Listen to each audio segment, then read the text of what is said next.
Not forget today that we are the heirs of that first revolution. Let the word go forth from this time and place to friend and foe alike that the torch has been passed to a new generation of Americans born in this century, tempered by war, disciplined by a hard and bitter peace, proud of our ancient heritage, and unwilling to witness or permit the slow undoing of those human rights to which this nation has always been committed and to which we are committed today at home and around the world.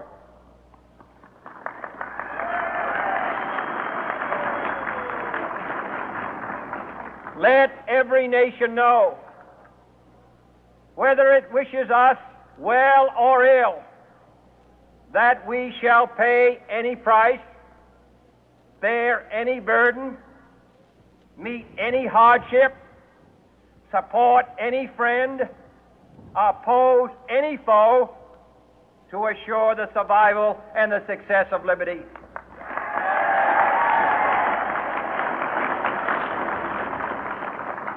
This much we pledge and more. To those old allies whose cultural and spiritual origins we share, we pledge the loyalty of faithful friends. United, there is little we cannot do in a host of cooperative ventures. Divided, there is little we can do, for we dare not meet a powerful challenge at odds and split asunder.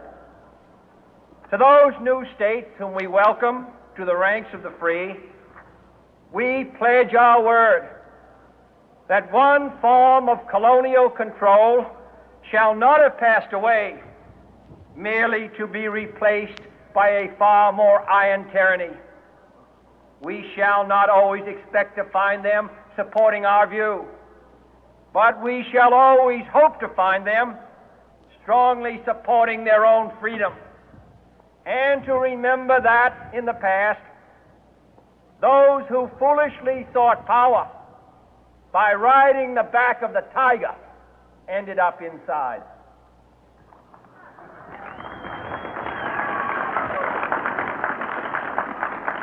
To those people in the huts and villages of half the globe struggling to break the bonds of mass misery, we pledge our best efforts to help them help themselves for whatever period is required, not because the communists may be doing it, not because we seek their votes, but because it is right. If a free society cannot help the many who are poor, it cannot save the few who are rich.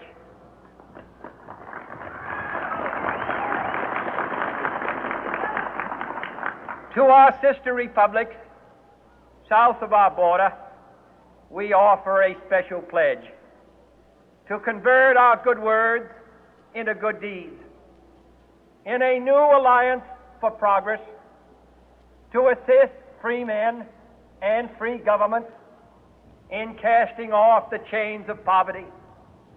But this peaceful revolution of hope cannot become the prey of hostile powers. Let all our neighbors know that we shall join with them to oppose aggression or subversion anywhere in the Americas. And let every other power know that this hemisphere intends to remain the master of its own house.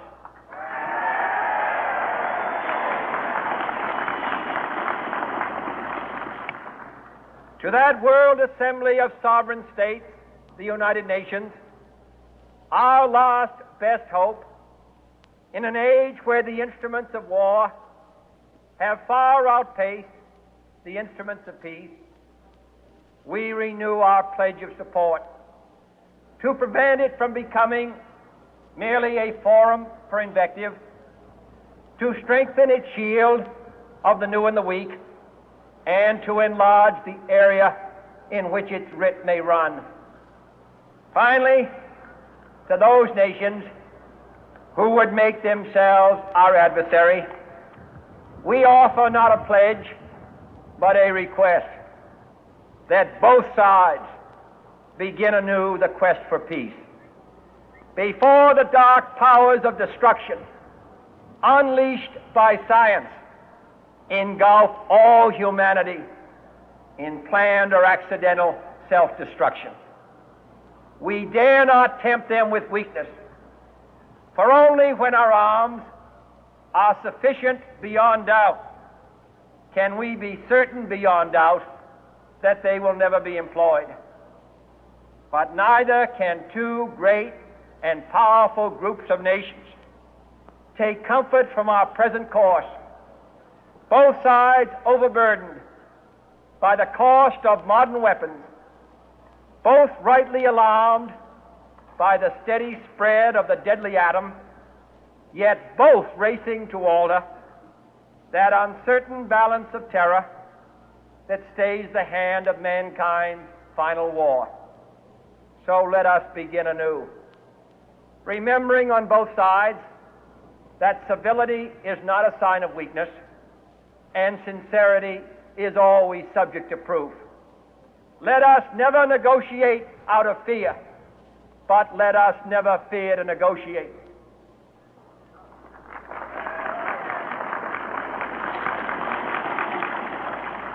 Let both sides explore what problems unite us, instead of belaboring those problems which divide us. Let both sides, for the first time, formulate serious and precise proposals for the inspection and control of arms, and bring the absolute power to destroy other nations under the absolute control of all nations.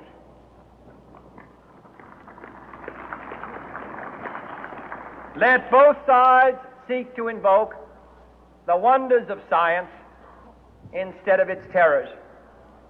Together, let us explore the stars, conquer the deserts, eradicate disease, tap the ocean depths, and encourage the arts and commerce. Let both sides unite to heed in all corners of the earth the command of Isaiah to undo the heavy burden and let the oppressed go free.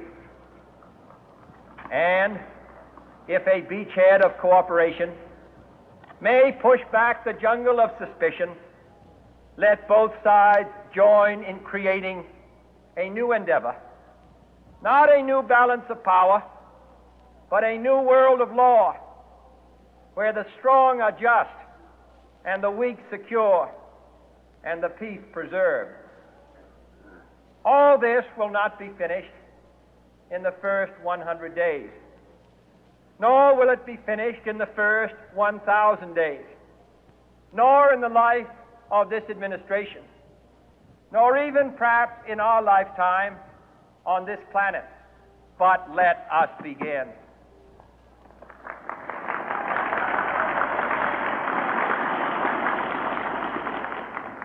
In your hands, my fellow citizens, more than mine, will rest the final success or failure of our course. Since this country was founded, each generation of Americans has been summoned to give testimony to its national loyalty.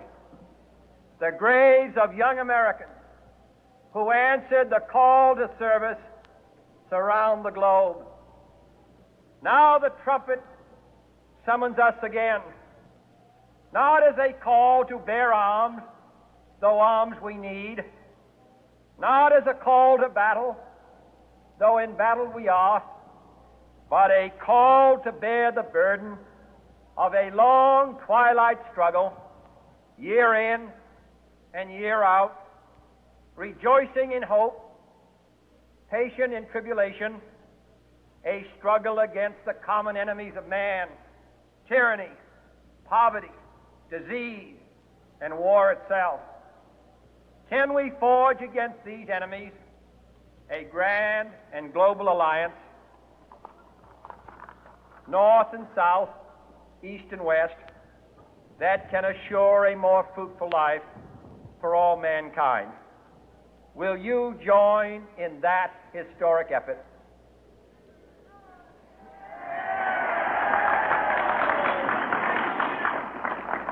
In the long history of the world, only a few generations have been granted the role of defending freedom in its hour of maximum danger. I do not shrink from this responsibility. I welcome it.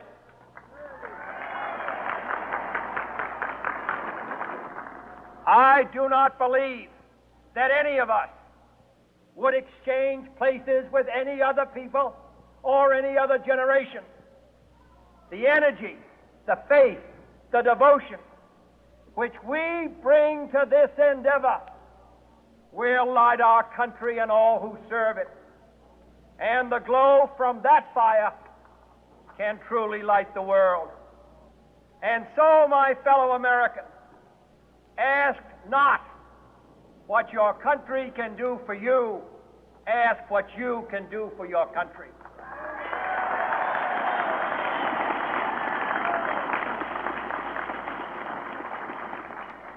My fellow citizens of the world, ask not what America will do for you, but what together we can do for the freedom of man.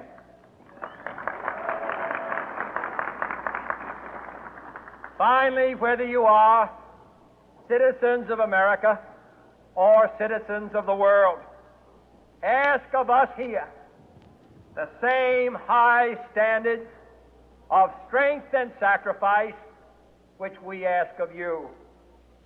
With a good conscience, our only sure reward, with history the final judge of our deeds, let us go forth to lead the land we love, asking His blessing and His help, but knowing that here on earth, God's work must truly be our own.